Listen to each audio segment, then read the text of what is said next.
Item ಯಾವುದೇ ಇರಲಿ try ಮಾಡಿ ಆಚಿ ಚಿಕನ್ ಮಸಾಲಾ. ನೀಟ್ ಮರುಪರೀಕ್ಷೆ ಕೇಂದ್ರದಲ್ಲಿ ಒಂದು ಹೈ ಡ್ರಾಮಾನೇ ನಡೆದು ಹೋಗಿದೆ. ಕೇವಲ 3 ನಿಮಿಷ ತಡವಾಗಿ ಬಂದಿದ್ದಕ್ಕೆ ಒಳಗಡೆನೆ ಬಿಟ್ಟಿಲ್ಲ ವಿದ್ಯಾರ್ಥಿಯನ್ನ.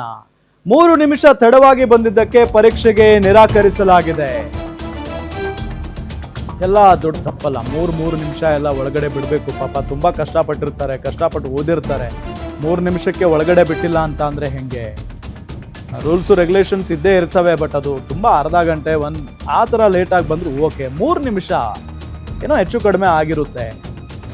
ಇಬ್ಬರು ವಿದ್ಯಾರ್ಥಿನಿಯರಿಗೆ ಪ್ರವೇಶ ನಿರಾಕರಿಸಿದ್ದಾರೆ ಸಿಬ್ಬಂದಿ. ಮಧ್ಯಾಹ್ನ 1:30ಕ್ಕೆ ಗೇಟ್ ಬಂದ್ ಮಾಡಿಬಿಟ್ಟಿದ್ದಾರೆ ಸಿಬ್ಬಂದಿ. ಅದು ರೂಲ್ಸ್ ಇತ್ತು, ಒಂದೇ 1 ನಿಮಿಷ ಕೂಡ ಬರಂಗಿಲ್ಲ ಲೇಟ್ ಆಗಿ ಅಂತ. 1:33ಕ್ಕೆ ಪರೀಕ್ಷಾ ಸೆಂಟರ್ಗೆ ಬಂದಿದ್ದಾರೆ ವಿದ್ಯಾರ್ಥಿನಿಯರು. ಪಾಪ ಬೆಂಗಳೂರಿನ RC ಕಾಲೇಜಿನ ಪರೀಕ್ಷಾ ಕೇಂದ್ರದಲ್ಲಾಗಿರುವಂತಹ ಘಟನೆ ಇದು.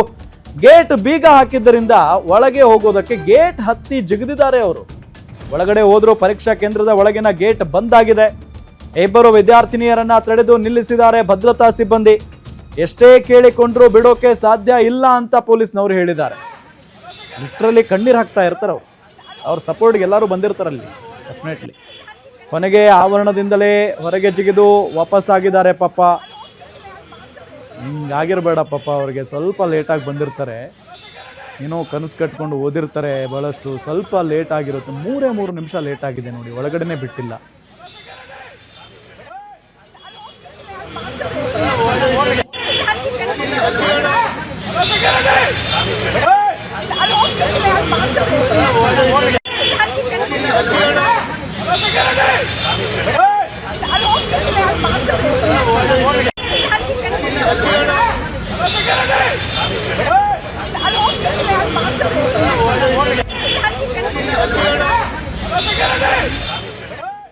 ಇದೇ ವಿಚಾರಕ್ಕೆ ಸಂಬಂಧಪಟ್ಟಂತೆ ಡೀಟೇಲ್ಸ್ ಕೊಡ್ತಾರೆ ನಮ್ಮ ಮೆಟ್ರೋ ಬ್ಯೂರೋ ಹೆಡ್ ಉಲ್ಲಾಸ್ ಸಂಪರ್ಕದಲ್ಲಿದ್ದಾರೆ. ಉಲ್ಲಾಸ್, ಬಹಳ ನೋವಿನ ಸಂಗತಿ ಇದು. ಪಾಪ 3 ನಿಮಿಷ ಲೇಟ್ ಆಗಿ ಬಂದಿದ್ದಾರೆ, ಒಳಗಡೆ ಬಿಡ್ಲೇ ಇಲ್ವಾ ಕಡೆಗೂ ಅವರನ್ನ?